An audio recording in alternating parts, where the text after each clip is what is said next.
This story is titled, My Stepdaughter Told Me I'm Nobody and Not Her Real Mom. So I refused to pay for her college tuition and walked away for good. Hi everyone. Before we dive in, a quick favor. If you enjoy content like this, please hit the subscribe button. It's free, supports the channel, and makes sure you never miss out on amazing videos. Alright, let's get started. Hey everyone, I'm Lauren, and I guess I'm here to vent a little because honestly, I don't know how else to process what's happened over the past few years. I'm 38, and I live in a town that's small enough that you know your neighbors, but big enough to have everything you need. I've been an event planner for most of my adult life, and it's my passion. I worked my way up from planning birthday parties for friends and family, to organizing weddings, big corporate events, and even some fancy galas. It's taken years of hustle, but my business is finally something I'm proud of. So, my work led me to Brett. He was a contractor I hired for a major renovation at one of the venues I frequently used for weddings. He wasn't my first pick, my usual contractor was unavailable, but Brett came highly recommended, and from the first meeting I could see why. He was the kind of guy who could charm anyone. He was easygoing, professional, and had this warm, genuine smile that made you feel like you were in good hands. We spent a lot of time together during that project, going over plans, materials, timelines, you name it. At first, our conversations were strictly about work, but as the weeks went on, we started chatting more personally. He'd tell me about his daughter, Tessa, who was 13 at the time. He was a single dad, raising her on his own because her mom had lost custody due to some bad choices. He didn't go into detail, but it was clear he was protective of Tessa and wanted to give her a good life. I think that's what drew me to him, how much he cared about his daughter. He'd talk about how Tessa loved art and spent hours painting in her room. He even showed me a few pictures of her work on his phone, and I remember thinking how talented she was for her age. When the project was wrapping up, Brett surprised me by asking me out for coffee. I was hesitant at first because, honestly, I'd been so focused on my career that I hadn't made much time for dating. But there was something about Brett that felt different. He was kind, thoughtful, and just easy to talk to. So, I said yes. That coffee date turned into dinner dates, and before I knew it, we were in a relationship. And talking about marriage, Brett was everything I thought I wanted in a partner. Steady, supportive, and just a genuinely good guy. And Tessa, she was a sweetheart. When I met her, she was shy but polite, and I could tell she adored her dad. About a year into dating, we got married and Brett and Tessa moved in with me. It was a big step, but it felt right at the time. I wanted to create a stable home for Tessa, and I hoped I could be the kind of stepmom she could rely on. At first, things were great. I made an effort to bond with Tessa, taking her shopping, helping her redecorate her room, and even letting her tag along to some of the smaller events I planned. She loved seeing how everything came together, and I thought it was a good way for us to connect. I even bought her an easel and paints, encouraging her to pursue her art. Brett would always thank me for everything I did for Tessa, telling me I was making a difference in her life. It felt good to hear that, like I was really becoming part of their little family. But there were moments that made me uneasy. Tessa still visited her mom occasionally, and Brett insisted it was important for her to maintain that connection. But I kept quiet because, after all, I was just the stepmom, right? But I couldn't shake the stories Brett had told me about her mom being bold and making bad choices. I worried about what kind of influence she might have on Tessa, but I kept those thoughts to myself. I actually met her mom once. It was at one of Tessa's school events. She showed up unannounced, and it was awkward. She looked disheveled and was loud, drawing attention to herself in a way that felt deliberate. She didn't speak to me directly, but the glares she gave me said plenty. Still, I tried not to let it bother me. Tessa seemed happy, and that's what mattered. At least that's what I told myself. Life went on, and for a while everything felt manageable. I was juggling my business, building a life with Brett, and creating what I thought was a stable home for Tessa. But looking back now, I can see the cracks that were forming. Little things that I brushed off or ignored, because I wanted so badly for everything to work out. For example, Tessa had this habit of comparing me to her mom in subtle ways. She'd say things like, "My mom used to make that differently," or "Mom says I shouldn't eat this because it's unhealthy." I tried not to take it personally because, well, she was a kid, and I figured it was natural for her to miss her mom. But it still stung sometimes. And then there was Brett. As much as he praised me for what I was doing for Tessa, he had a tendency to go quiet whenever there was tension. If Tessa was upset, or if something didn't go smoothly, he'd retreat instead of addressing the issue. I chalked it up to him not wanting to rock the boat, but now I wonder if it was something deeper.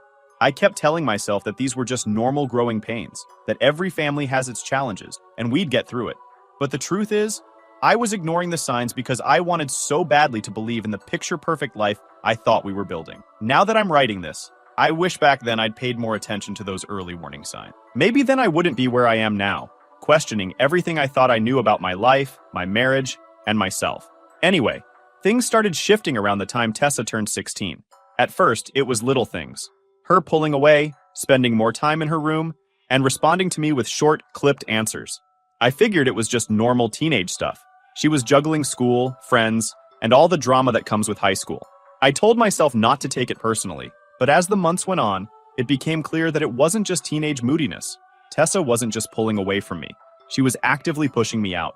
She started asking Brett for things she used to come to me for. Whether it was help with a school project or just wanting a ride somewhere, she'd go to him directly, skipping me entirely. I tried to talk to Brett about it, but he brushed it off. "She's a teenager, Lauren. You know how they are," he said, like it was no big deal. I wanted to believe him, but something felt off. It wasn't just her attitude. It was the way she looked at me sometimes, like I was in her way. The turning point came around her 17th birthday. She was stressing about how she wanted to celebrate. That evening, I found her anxiously pacing around the house, worrying that no one would come if she threw a party at home. I hugged her, saying, "It's going to be okay." I suggested hosting it at one of the venues I frequently worked with. "Really? Oh my gosh. Everyone at school will be so jealous," she said, already buzzing with ideas. That venue was this trendy spot that her friends would think was super cool. It was her dream setup. She lit up at the idea, and for the first time in months, she actually seemed excited. And that's all I wanted to see. We spent weeks planning every detail. Tessa wanted it to be perfect. Her chance to impress her friends and show them she wasn't just some small-town girl. I made sure everything was top-notch, from the catering to the decorations. I even let her pick out a custom dress, which wasn't cheap, but I figured it was worth it to see her happy. The day of the party, everything was flawless. The venue looked stunning. Tessa looked beautiful, and all her friends showed up. I felt proud, like all the effort I'd put in was finally paying off. Everyone seemed to be having a fantastic time. The air was filled with the sound of clinking glasses, bursts of laughter, and the occasional cheer from a group gathered around a game we'd set up in the corner. I sat for a moment next to Tessa, chatting with her and some of her friends. I was genuinely enjoying the party. It felt like the perfect celebration, one Tessa would remember forever. And then, out of nowhere, she walked in, Tessa's mom. I froze for a second, unsure if I was seeing things. She wasn't supposed to be here. No one had mentioned anything about her coming. Not Tessa, not Brett. It was like she just materialized out of thin air. She strode in with this confidence that didn't match her disheveled appearance. Her clothes looked like they'd been pulled from the bottom of a laundry basket. Her hair was unkempt, and there was a smudge of something on her cheek. But none of that seemed to bother her. The way she carried herself, you'd think she was the star of the show. She didn't even pause to scan the room or find Tessa. Instead, she walked in like she owned the place, her head held high and her steps deliberate. It wasn't the casual, humble entrance of someone trying to reconnect or quietly join a celebration. No, this was different. It was like she was daring anyone to question why she was there. Her presence commanding attention, whether people wanted to give it or not. I exchanged a glance with Brett, who was standing across the room. His face went pale, and I could tell he hadn't expected her either. I hadn't even known she was invited. Tessa hadn't mentioned it, and Brett had said nothing. But there she was, walking in like a gust of honor. As I was trying to understand what's happening, I saw her marching fast right up to me when she reached the table. "Move! That's my seat," she snapped, pointing to the chair I was sitting in, as if it had her name engraved on it. I was taken aback. "Excuse me? There are plenty of other seats," I replied, trying to keep my cool. She scoffed and raised her voice. "I said move from next to my daughter. I'm her real mom, not you. I belong there." People were starting to notice. Guests were glancing over, and I could feel the tension building. I looked at Brett, hoping he'd step in, but he just stood there, avoiding eye contact. I turned back to her and said as calmly as I could, "You're welcome to stay, but you need to find another seat. This isn't the time or place for this." That set her off. Her face twisted with anger. She jabbed a finger in my direction, her voice rising with every word.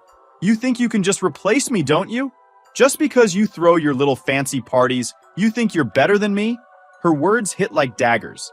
Not because they were true, but because they were so loud and so public. Heads were turning. Whispers spread through the room like wildfire. I glanced at Tessa, who was sitting frozen. Her face flushed red. The mortified, "please make this stop" kind. Her mom wasn't done. She stepped closer, her voice now echoing over the low hum of background music. Look at you, all high and mighty, acting like this is your family. Guess what? She's my daughter, not yours. I felt my hands grip the edge of the table tighter, forcing myself to stay calm. My eyes flicked toward the security team stationed near the door. They were watching the scene unfold, but hadn't moved yet. I hadn't called them over. Not yet. Part of me was still hoping I could de-escalate things without making an even bigger scene. But her yelling only got louder, her accusations sharper. I saw a few of Tessa's friends exchange nervous glances, some shifting uncomfortably in their seats. Others were clearly trying to avoid looking at either of us, as if ignoring the chaos might make it disappear. Tessa's face said it all. She wanted to be anywhere but here. The celebration she had been so excited about was turning into a public meltdown, and her mom was at the center of it. That was when I knew this wasn't going to blow over on its own. Something had to be done, and fast. The tension in the room shot up like a live wire.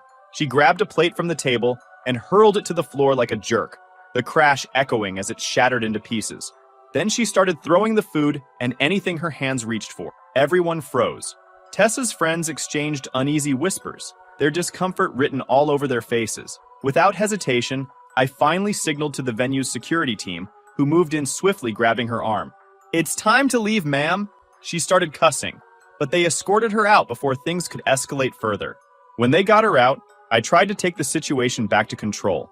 So I stood up, plastering on a big smile, and said, "I'm so sorry for that, folks.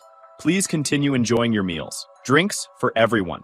The regulars returned to their meals, but the atmosphere was charged. Tessa barely spoke for the rest of the night, and most of the guests left early, making polite excuses. I felt horrible.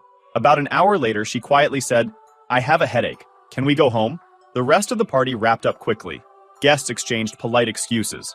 When we got home, I tried to approach Tessa, hoping to salvage what was left of the night. I stood outside her bedroom door, feeling a knot of guilt and frustration in my chest. "I'm sorry about tonight," I said softly, my voice just loud enough to reach through the door. "I just wanted it to be special for you." For a moment, there was silence, and I thought maybe she wasn't going to respond.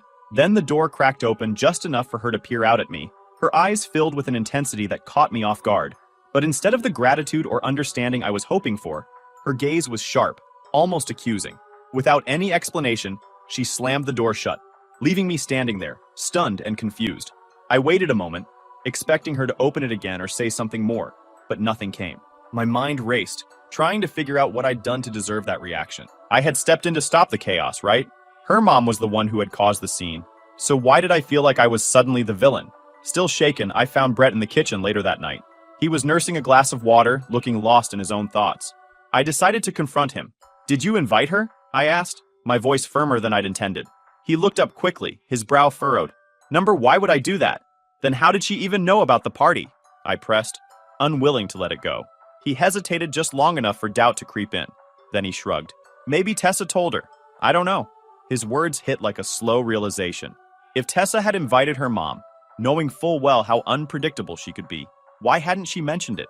And why was I being treated like the one who'd ruined everything? The next few days were tense, with an uneasy quiet settling over the house. Tessa started avoiding me almost entirely, retreating into her room or sticking close to Brett. Whenever I tried to bring up what had happened, she'd brush me off with a short answer or a cold look that left me more confused than ever. Brett wasn't much better. Anytime I mentioned the party, he'd wave it off like it wasn't a big deal. "You're overthinking it," he'd say, as if I hadn't been humiliated in front of a room full of people. It was a strange and unsettling shift. Tessa and Brett would sit together, laughing about something, while I sat on the other side of the room, feeling like an outsider. They didn't shut me out outright, but their bond suddenly felt stronger than my connection to either of them. It was like an unspoken alliance had formed, and I wasn't part of it. Now, I'm writing this here because I'm spending nights lying awake, replaying the scene in my head, trying to figure out where it all went wrong. Tessa had slammed her door without explaining, leaving me to piece it together on my own. Do you think she's angry because I'd embarrassed her mom? Is she regretting inviting her? Or is it something else entirely that I just can't see? Update 1. Hey guys, it's been a while since my last post, but I wanted to give you an update because things have really escalated. Things stayed tense after Tessa's birthday disaster. She was distant, Brett was checked out. I kept telling myself that time would heal things, that Tessa just needed to get through her teenage years, and Brett would eventually step up and help bridge the gap. But the longer I waited, the more isolated I felt. By the time Tessa's senior year rolled around, Things were at an all-time low. She barely acknowledged me unless she needed something, and even then, it was like I was just some random adult in her life, not someone who had been helping raise her for years. Brett, of course, refused to see the problem. I decided to give her space, but space wasn't the issue. It was like Tessa had decided that I didn't matter anymore, or maybe I never did, and I was just now realizing it. Then came graduation season. It should have been an exciting time, but for me, it was just another reminder of how far things had fallen apart. I had spent months helping Brett with the logistics, making sure Tessa had everything she needed, organizing her senior pictures, and even planning a small dinner to celebrate after the ceremony. I tried to push through the awkwardness because, despite everything, I still cared. The day of graduation was beautiful. The weather was perfect, and Tessa looked stunning in her cap and gown. I sat next to Brett in the stands, cheering as loud as I could when her name was called. For a brief moment, I felt like things might be okay, but that feeling didn't last. After the ceremony, we went home for the dinner I had planned. I had gone all out. Tessa's favorite foods, a gorgeous cake, and decorations that made the house feel festive without being over the top. Tessa's friends came over, and for a little while, everything felt normal again. She was laughing, smiling, and even thanked me for the cake. Then her phone rang. She stepped outside to take the call, and when she came back in, her entire mood had shifted. She walked straight up to me, her expression calm but cold. "My mom's on her way," she said like it was no big deal. I froze. "What?" "She wants to celebrate my graduation too," Tessa said. I tried to stay composed. "Tessa, I don't think that's a good idea. After what happened at your birthday? None of that would have happened if you hadn't tried to control everything," she snapped, cutting me off. Control? Now I understood why she was upset all that time. "Tessa, I've done everything I can to support you," I said, trying to keep my voice steady. "But your mom caused a scene at your party? I'm just trying to avoid another situation like that." She rolled her eyes. "Maybe you're just jealous because she's my real mom." That one stung. I opened my mouth to respond, but before I could say anything, she turned to her friends and said, "Let's go. I don't want to be here anymore." They all followed her out, leaving me standing in the living room, stunned. I couldn't believe what had just happened. I had spent weeks planning that dinner, making sure everything was perfect, and she walked out without a second thought. I turned to Brett, expecting him to say something, anything, to back me up. Instead, he just sighed and shook his head. "You didn't need to make a big deal out of it," he said, his tone dripping with disappointment. "A big deal?" I said. "She invited her mom without telling us, and I'm the one to be blamed for trying to keep things from blowing up again?" He shrugged. "You could have handled it better." His passive words and reactions got on my nerves. That was the moment I realized how little support I actually had in this so-called partnership. Brett wasn't going to back me up, no matter how wrong Tessa's behavior was. In his eyes, I was always the one at fault. The next few days were a blur. Tessa stayed out late, barely coming home except to grab a change of clothes or eat something. When she did show up, she'd ignore me completely, acting like I didn't exist. Brett wasn't much better. He avoided me, retreating to his office whenever I tried to bring up what had happened. Then, a week later, Tessa walked into the house waving an envelope in the air. "I got into State University," she announced, her voice filled with excitement. Brett jumped up from the couch to hug her. "That's amazing, Tess. I'm so proud of you." I stood there, smiling politely, trying to be happy for her despite everything. But then she focused her gaze on Brett deliberately, and her tone shifted. "Tell your wife she needs to pay for my tuition," she said with a smirk, like it was a foregone conclusion. I blinked, caught completely off guard. "Excuse me? You've been saving for this, right?" she said, her voice dripping with entitlement. "You're the one with the money. Girl, what?" After everything she'd said and done, she just expected me to open my wallet like nothing had happened? That was the funniest thing I've heard. "Tessa," I said as calmly as I could, "I'm not paying for your college. You've made it clear that I'm not your mom, so maybe you should ask your real mom to help you out." Her face turned red, and she immediately started yelling. "You're doing this to hurt me. You're punishing me because you're jealous of her." I shook my head. "This isn't about punishment. It's about respect, and you've shown me none." She stormed off, slamming her bedroom door. Brett stood there, staring at me like I'd just committed some unthinkable crime. "How could you say that to her?" he demanded. "Are you serious right now?" I shot back. "After everything she's put me through, you expect me to just hand over thousands of dollars? She's a kid, Lauren. She doesn't know any better." "That's not an excuse, Brett. She's old enough to know how to treat people with basic decency, and she's made it clear she doesn't respect me." The argument went nowhere. Brett stormed off, and I was left standing alone in the kitchen, wondering how things had gotten so bad. At that moment, I realized I was done trying to make this work. No matter how much I give, they will always see me as the evil stepmom. So yeah, that's where I am right now. I don't know where all this is heading to, but I know that I can't stay silent and let them humiliate me. Do you guys think I ruined her moment? Update 2. Hey again, everyone. As I expected, the tension didn't just linger. It grew worse.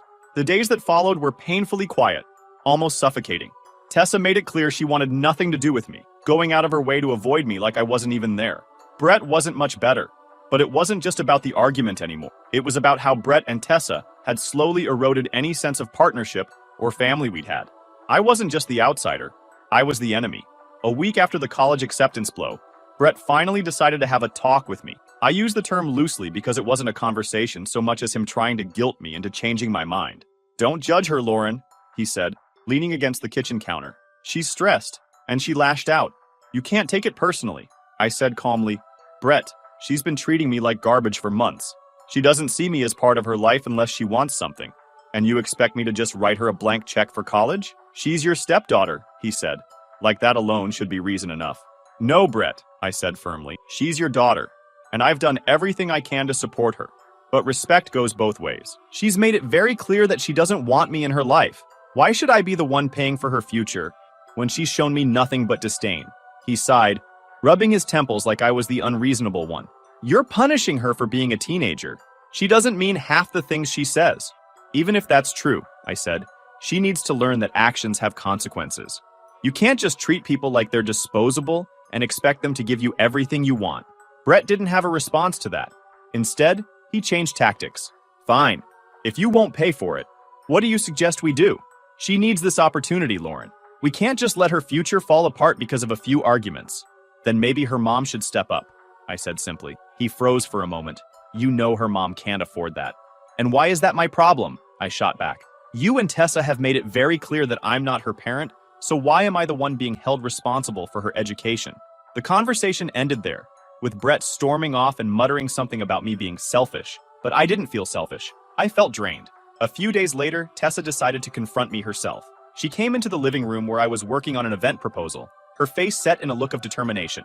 I want to apologize for the birthday party, she said abruptly. I put my laptop aside, surprised. Okay, I shouldn't have invited Mom without telling you. I get now that you were trying to make it special for me.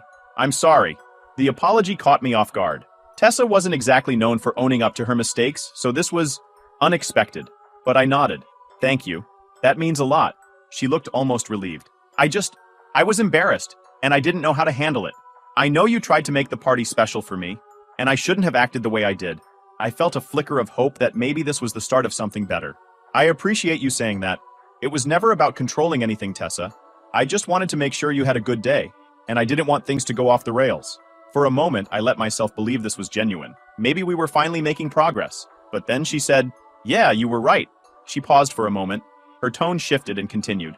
So, I was wondering if you'd reconsider paying for my college tuition since I just apologized. There it was again. I knew she wasn't the type to apologize unless she wants something. I sighed. Tessa, I appreciate the apology, but this isn't about one event. It's about years of disrespect. An apology doesn't fix everything. Her face turned red. So you're just going to ruin my future to prove a point. You're unbelievable. Her voice cracking and her tears streaming down her face. Before I could say anything, Brett walked in. What's going on? We stayed silent, staring at each other with anger. Brett eventually guessed what we were talking about since the same scenario has been going on for days. He looked at Tessa and saw her crying. Then he turned to me and didn't try to hide his anger. Do you even care about this family anymore? He asked. I care about this family more than you think, I said. But caring doesn't mean letting people walk all over me. This isn't about you, Lauren, he snapped. This is about Tessa's future. No, Brett. This is about the fact that you've let her treat me like I'm nothing. And now you expect me to reward her for it. That's not how this works. He stared at me for a long moment, his jaw clenched. If you're not willing to support her, then maybe this isn't going to work. I raised an eyebrow, surprised by his sudden ultimatum. Are you saying you want a divorce? If you're not going to be part of this family, then yeah, maybe I am, he said, his voice cold. I shrugged, trying to hide how much his words stung. Then go ahead, Brett. File the papers. But don't expect me to apologize for standing up for myself. He stormed out of the room, slamming the door so hard it rattled the frame. Tessa, always ready to twist the knife, gave me a smug smirk as she sauntered out behind him. The silence that followed felt heavier than the argument. I stood there, staring at the empty doorway, wondering when standing up for myself had become such a crime. Now I feel devastated, drained, and just want to disappear. This has taken too much from me, and I'm ready to get the hell out of it once and forever. I'll keep you guys updated. Final update. Hey everyone. I wanted to give an update since so much has happened. The morning after my last argument with Brett and Tessa, I walked into the dining room and found Brett sitting there with a stack of papers. Divorce papers. He didn't even bother looking up when I came in, which, honestly, just fueled the audacity of the whole thing. After everything I had done, everything I had tried to make work, this was how it ended? I stood there and asked, "So this is where we're at?" He finally looked up, face blank. "You made it clear last night, Lauren. You don't want to support this family."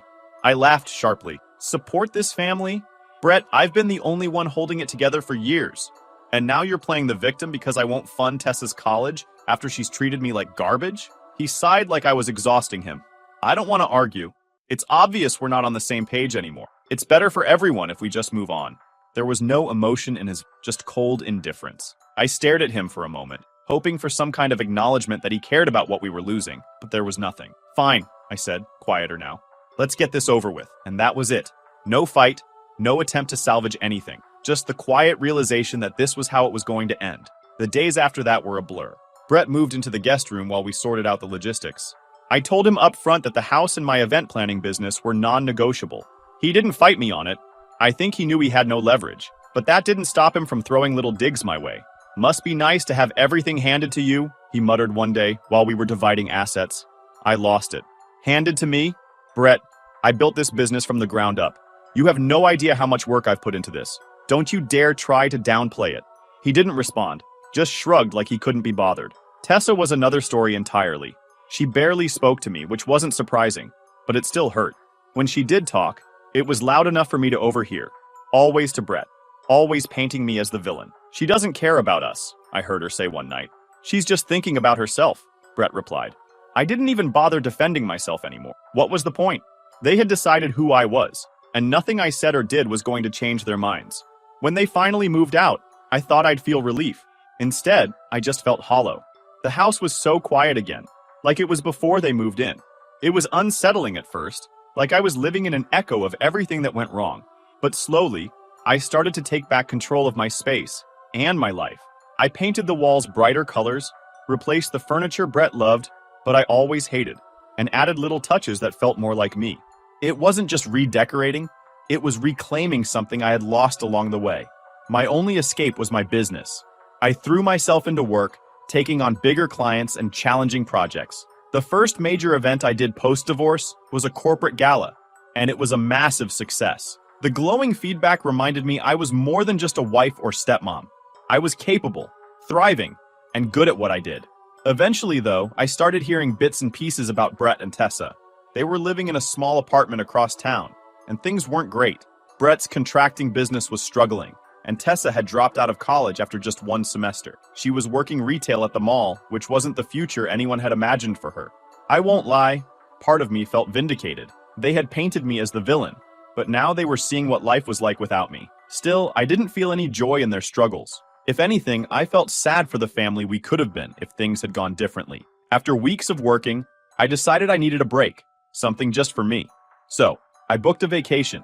No overthinking, no endless planning. I just picked a place, packed my bags, and went. The trip was life-changing. For the first time in years, I felt free. I explored, indulged, and soaked in moments that were mine alone. There were no expectations, no one demanding my attention. I wasn't anyone's wife, stepmom, or caretaker. I was just me. While I was away, I shared a photo on Instagram. A picture of me by the water, smiling with the caption, "A little escape does wonders." It was simple, lighthearted, and exactly how I felt in the moment. Not long after, I noticed a reply to the story from a new account. No profile picture, no posts, and a generic username. The message read, "You really think you're better off without us?" It hit like a slap. Not because I cared what it said, but because I instantly knew who it was. Brett. The tone, the passive aggressiveness, it was so him. He'd actually taken the time to create a fake account just to send me that petty jab. For a moment, I felt the old frustration bubbling up. I wanted to respond, to tell him to grow up, to remind him of everything I'd endured. But then I realized something. This was proof that I'd moved on, and he hadn't. So I deleted the message, blocked the account, and carried on with my day. That single moment solidified something for me. Brett and Tessa were my past. Their opinions and bitterness didn't have a place in my new life. I wasn't going to waste another second worrying about their approval or their resentment. The vacation had reminded me of what life could be: free, fulfilling, and mine. From then on, I stopped looking back and kept moving forward, knowing I was finally on the right path. Moving on doesn't mean forgetting. It means choosing to let go of the pain and making room for something better. Now, my life isn't perfect, but it's mine. I've built a business I'm proud of, found someone who truly values me, and created a life that feels authentic and fulfilling. And honestly, that's more than enough.